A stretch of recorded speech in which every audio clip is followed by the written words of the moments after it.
The Clever Crow.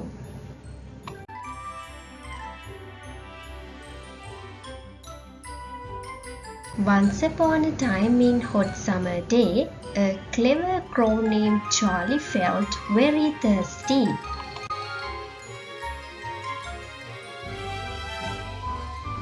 Therefore, he flew here and there in search of water.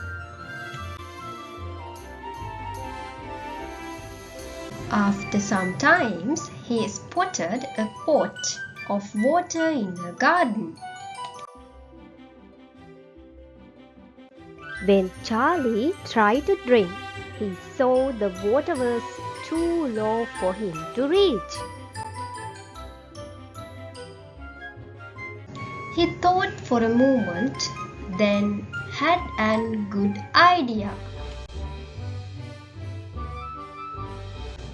He picked up pebbles one by one and dropped them into the pot.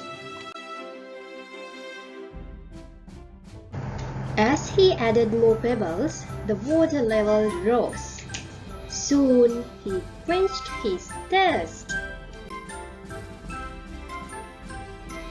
Moral of the story: with clever thinking, even a small crow can find solutions. It's not just strength that helps, our minds are powerful tools too. Thank you for watching.